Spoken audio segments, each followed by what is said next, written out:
Welcome to till movies, जहां पर होती है हर मूवी एक्सप्लेन। तो इस मूवी की शुरुआत एक घने जंगल से होती है, जहां एक डरा सहमा आदमी किसी से जान बचाकर भाग रहा होता है। कुछ देर भागने के बाद वो लकड़ी के एक टुकड़े से ठोकर खाकर गिर जाता है और उसका पैर बुरी तरह से जख्मी हो जाता है। अब वो आगे नहीं भाग सकता। तभी दो लोग जिनके हाथ में कुल्हाड़ियां होती है उसके करीब आते हैं और उनमें से एक उसे मार देता है। सीन कट होता है और हमें दिखाया जाता है माया और उसके बॉयफ्रेंड रायन को, जो अपनी 5वीं एनिवर्सरी मनाने के लिए कंट्री रोड पर ट्रिप पर निकले हुए हैं। ट्रिप का तीसरा दिन चल रहा है। रास्ते में दोनों थोड़ा ज्यादा रोमांटिक हो जाते हैं और सामने से आती ट्रक से टकराते टकराते बचते हैं। दोनों हंसते हुए आगे बढ़ जाते हैं, लेकिन तभी माया नोटिस करती है कि उनका जीपीएस काम नहीं कर रहा, मोबाइल में सिग्नल नहीं है। कुछ देर भटकने के बाद उन्हें एक छोटा सा टाउन मिलता है जिसका नाम है वेनिस। दोनों एक डाइनर में रुककर कुछ खाने का प्लान बनाते हैं। डाइनर में उन्हें एक और कपल मिलता है जो कहता है उनकी भी एनिवर्सरी है। जब माया बताती है कि वो और रायन 5 साल से साथ हैं लेकिन अभी तक शादी नहीं हुई है, तो वहाँ बैठे लोग अजीब तरह से रिएक्ट करते हैं।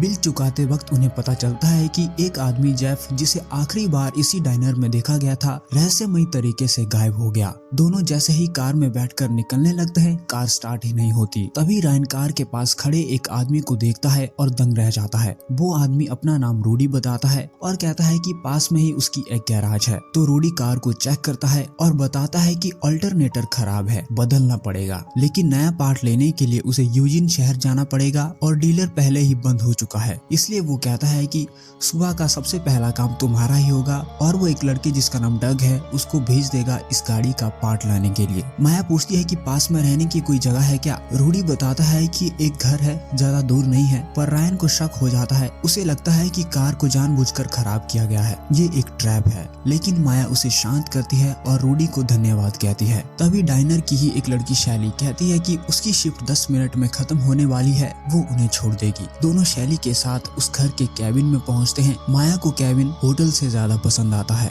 वो उस कैबिन के अंदर जाते हैं, थोड़ा रिलैक्स करते हैं। थोड़ी देर बाद रायन नोटिस करता है कि फ्रिज काम नहीं कर रहा। माया फ्रिज पर चिपके कैबिन ओनर जिसका नाम जो है उसको नंबर मिलाती है, उसको कॉल लगाती है और बाहर जाकर बात करती है। लेकिन कॉल वॉइस मेल पर चला जाता है। वो मैसेज छोड़ देती है कि फ्रिज ठीक करवा दें। रात को अचानक कोई दरवाजा खटखटाता है। रायन दरवाजा खोलता है तो एक छोटी लड़की खड़ी होती है। वो पूछती है क्या तमारा यहाँ है। माया कहती है कि वो गलत जगह आ गई है। लड़की बिना कुछ बोले चली जाती है। दोनों को अजीब लगता है क्योंकि ये जगह वैसे भी बहुत सुनसान है। कुछ देर बाद दोनों देखते हैं कि वही लड़की दूर खड़ी इन्हें घूर रही है। रायन पोर्च लाइट ऑन करता है और वो लड़की एकदम से गायब हो जाती है। दोनों इसे इग्नोर करके अपनी पुरानी ट्रिप्स को याद करने लगते हैं। तभी रायन को अचानक अस्थमा का अटैक आता है। माया को याद आता है कि इनहेलर तो कार में ही रह गया है। रायन कहता है कि बाहर पुरानी मोटरसाइकिल है, उसी पर बैठकर वो टाउन जाकर इनहेलर ले आएगा। अगले सीन में माया को दिखाया जाता है जो अपनी फ्रेंड डेवी से वीडियो कॉल कर रही होती है। तभी उसे बाहर कुछ गिरने की आवाज आती है। उसे लगता है रायन वापस आ गया,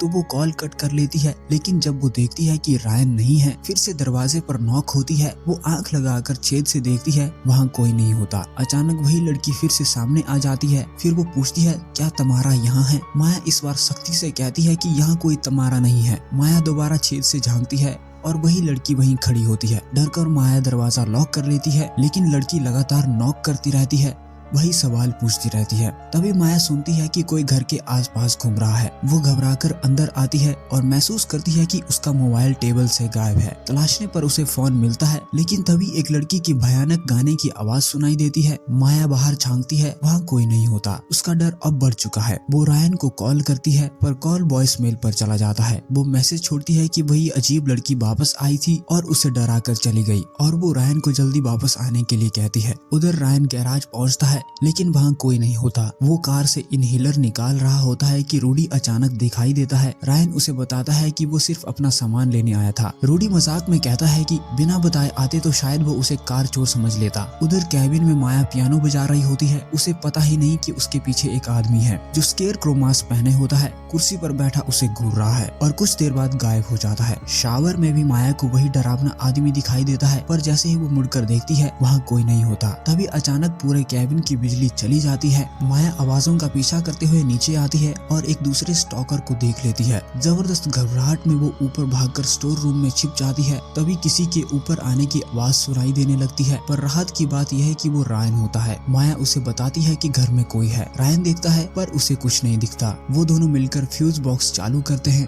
माया उसे बताती है कि उसने बड़ी आंखों वाले डरावने मास्क पहने एक आदमी को देखा। रायन उसे एक पेंटिंग दिखाता है और कहता है कि शायद उसने इसे अंधेरे में देखकर गलत समझ लिया होगा। वो उसे समझाता है कि अनजान घरों में ऐसा महसूस होता है। तभी दरवाजे पर फिर से नॉक होती है। गुस्से में रायन दरवाजा खोलता है। बाहर कोई नहीं होता, लेकिन दूर वही लड़की खड़ी होकर घूर रही होती है। माया पूछती है कि क्या वो लड़की मास्क पहने है। रायन कहता है कि उसे ठीक से दिख नहीं रहा। रायन उसकी तरफ बढ़ता है, लेकिन लड़की भाग जाती है। वो चिल्लाकर कहता है कि अगर वो वापस आई तो वो पुलिस को बुला लेगा। ये सब झेलकर दोनों वापस अंदर खाना खाने बैठते हैं। खाना खाते टाइम माया और रायन नोटिस करते हैं कि उनके फ्रेंच फ्राइज पर कुछ टपक रहा है। जब वो ऊपर देखते हैं तो डर के मारे उनके होश उड़ जाते हैं। उनके डाइनिंग टेबल के ठीक ऊपर एक मरा हुआ पक्षी लटका हुआ होता है। घबराकर दोनों तुरंत सारे दरवाजे खिड़कियां बंद करने की कोशिश करते हैं। अचानक कोई दरवाजे पर कुल्हाड़ी से वार करता है। दहशत में दोनों एक कमरे में खुद को बंद कर लेते हैं। कुछ ही देर बाद वो डरावना आदमी कुल्हाड़ी से दरवाजा तोड़कर अंदर आता है। वो कुछ पल तक खामोश खड़ा उन दोनों को घूरता रहता है और फिर अचानक बिना कुछ किए वापस चला जाता है। खतरा टल गया समझकर माया और रायन धीरे धीरे नीचे आते हैं। रायन को उसका फोन मिल जाता है, लेकिन वो पूरी तरह से टूटा हुआ होता है। दोनों फैसला करते हैं कि अब इस कैबिन से तुरंत निकल जाना चाहिए, पर जैसे ही वो बाहर कदम रखते हैं वो मोटरसाइकिल जोरदार धमाके से फट जाती है। वो डरावना आदमी फिर से सामने आ जाता है।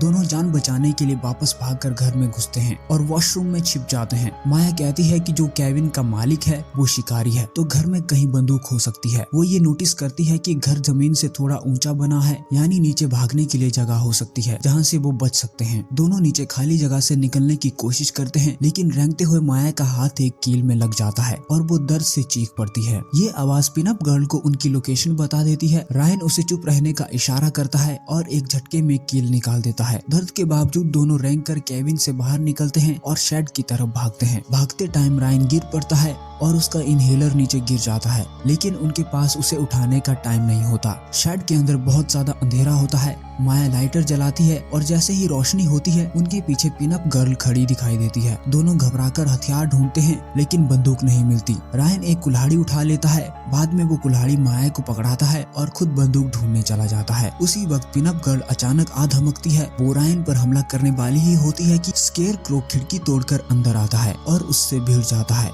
मौका पाकर रायन बंदूक उठा लेता है और गोली चलाता है, जिससे दोनों हमलावर पीछे हट जाते हैं। तुरंत दोनों शेड से बाहर निकलते हैं और कैबिन की ओर लौटते हैं, लेकिन पोर्च से अजीब आवाज आती है। डर में रायन उस आकृति पर गोली चला देता है। जब पास जाकर देखते हैं तो उनका दिल बैठ जाता है। वो कोई मास्क पहना हुआ इंसान नहीं था, वो जो था इस घर का मालिक था जो फ्रिज ठीक करने आया था। दोनों गिल्ट और डर से टूट जाते हैं। इसके बाद दोनों वहाँ से गाड़ी लेकर भागने की कोशिश करते हैं, पर उनकी कार को अचानक स्केयर क्रो का ट्रक जोरदार टक्कर मार देता है। कार एक तरफ बुरी तरह से दब जाती है। माया किसी तरह बाहर निकल जाती है, लेकिन रायन का पैर फंस जाता है। रायन माया से कहता है कि वो भागकर मदद लाए। माया मजबूरी में उसे छोड़कर भागती है। उधर रायन बंदूक लोड करके तैयार होता है, लेकिन स्केयर क्रो कहीं दिखाई नहीं देता। तभी वो अचानक झपटता है और रायन पर कुल्हाड़ी से हमला करता है। रायन गोली चलाता है, लेकिन स्केयर क्रो बचकर अंधेरे में गायब हो जाता है। माया अकेली घबराई हुई 911 पर कॉल करने की कोशिश करती है, लेकिन नेटवर्क नहीं मिलता। छिपते छिपते वो देखती है कि उसके बगल में एक लाश पड़ी हुई है। वो घबराकर भागने लगती है, लेकिन तभी मास्क पहने ये लड़की आते ही उसे बेहोश कर देती है। उधर रायन की भिड़ंत पिनअप गर्ल से होती है। वो उसे बंदूक की नोक पर रोकता है और पूछता है कि माया कहाँ है। वो उसे चाकू फेंकने के लिए मजबूर करता है, लेकिन पिनअप गर्ल कुछ भी बताने के लिए पागलों की तरह हंसने लगती है और नाचने लगती है। तभी पीछे से स्केयर क्रो आता है और रायन को बेहोश कर देता है। दोनों होश में आते हैं और खुद को कुर्सियों से बंधा पाते हैं। मायूस होकर रायन माया को प्रपोज करता है। माया रोते हुए हाँ कर देती है, लेकिन उनका ये छोटा सा सुखद पल तुरंत खत्म हो जाता है, क्योंकि पिनअप गर्ल रायन को चाकू मार देती है। तीनों नकाबपोश उनके सामने खड़े होते हैं। स्केयर क्रो आगे बढ़कर रायन की कुर्सी गिरा देता है, जिससे उसकी सांस घुटने लगती है और वो मर जाता है। टूटी हुई माया चिल्लाकर पूछती है कि वो ये सब क्यों कर रहे हैं। पिन अप गर्ल ठंडी आवाज में जवाब देती है, क्योंकि तुम लोग यहाँ पर आए हो इसलिए हम तुम्हें मार रहे हैं। इसके बाद स्केरक्रो माया को भी चाकू मारता है और उसकी कुर्सी भी गिरा देता है। तभी दूर से पुलिस की सायरन की आवाज सुनकर तीनों हमलावर भाग जाते हैं। कुछ टाइम बाद माया हॉस्पिटल के बेड पर होश में आती है। चमत्कारिक रूप से वो बच जाती है। वो धीरे से उठने की कोशिश करती है लेकिन उसे पता नहीं चलता कि उसके ठीक बगल में स्केरक्रो चुपचाप लेटा हुआ है और यही फिल्म खत्म हो जाती है। दरअसल ये इस मूवी का चैप्टर 1 है जो कि 2023 में रिलीज हुआ था। इसका चैप्टर 2 2025 में अभी रिलीज हुआ है। अगर तुम इसके चैप्टर 2 का एक्सप्लेनेशन चाहते हो तो प्लीज कमेंट करके बताओ, और अगर ये वीडियो पसंद आई है तो वीडियो को लाइक कीजिए, वीडियो को शेयर कीजिए और चैनल को सब्सक्राइब करना तो बिल्कुल भी मत भूलना। मिलते हैं अगली वीडियो में, तब तक के लिए बाय बाय।